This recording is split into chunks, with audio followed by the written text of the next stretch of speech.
100 বছৰ গৰকা যোৰহাটৰ অতি পুৰণি চিকিৎসা সেৱা আগবঢ়াই থকা মিছন হাস্পতালত আৰম্ভ কৰা হৈছে চিটি স্কেন সেৱা ব্যৱস্থা। ফকাছ ডায়েগনষ্টিক চেণ্টাৰৰ উদ্যোগত হাস্পতালখনত চিটি স্কেনৰ ব্যৱস্থা আৰম্ভ কৰা হয়। দুয়োটা প্ৰতিষ্ঠানৰ মাজত এখন বুজাবুজি চুক্তি সম্পন্ন কৰি এই ব্যৱস্থা আৰম্ভ কৰা হয়।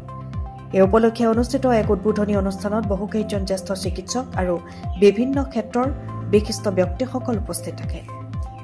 যোৰহাটৰ পৰা অনুপম বৰা ৰিপোৰ্ট, পোহৰ লাইব্ৰেৰীত।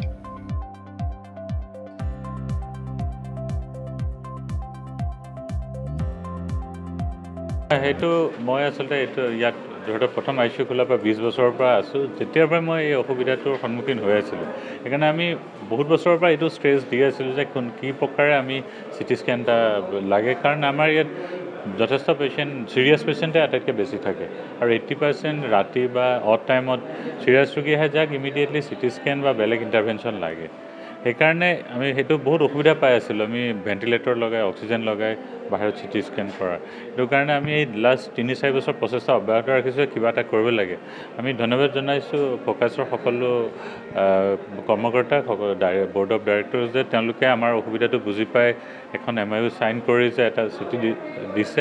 মই ভাবোঁ যে 100% মানুহ উপকৃত হ'ব আৰু এতিয়া এই দিগদাৰ নহ'ব, আৰু সোনকালে ডায়েগনচিছ হ'ব আৰু সোনকালে ট্ৰিটমেণ্টৰ ক্ষেত্ৰত সহায় হ'ব। হয়, বহুত হয়, আৰু খৰচো বেছি হয়, কষ্ট হয় ৰোগীজনৰ, আৰু অলপ হ'লেও দিলে হয়। সেইকাৰণে ভাবিছোঁ এতিয়া আৰু সেই প্ৰব্লেমটো নাথাকে।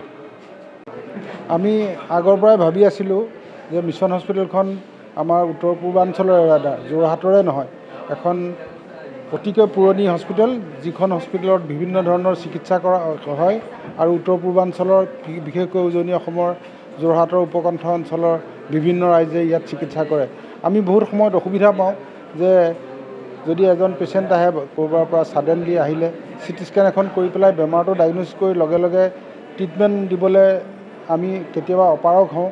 সেইটো কাৰণে আমি ফকাছ ডায়েগনষ্টিকে মিছন হস্পিটেলৰ কৰ্তৃপক্ষ আৰু আমাৰ যিসকল ডক্টৰে ইয়াত ছাৰ্ভিচ দিয়ে তেখেতসকলৰ লগত কথা বতৰা পাতি আমি দুয়োটা দলেই এটা চিটি স্কেন মেচিন বহাই পেলাই আমাৰ ৰোগীসকলক উপকৃত হ'ব বুলি ভাবি পেলাই আমি সকলোৱে আগবাঢ়ি আহিছোঁ আৰু আজি সেই উপলক্ষে চিটি স্কেন মেচিনটো নতুন কৰি আমি আজি ইয়াত বহাই পেলাই সকলোৰে সন্মুখত আমি এইটো অ'পেন কৰিলোঁ।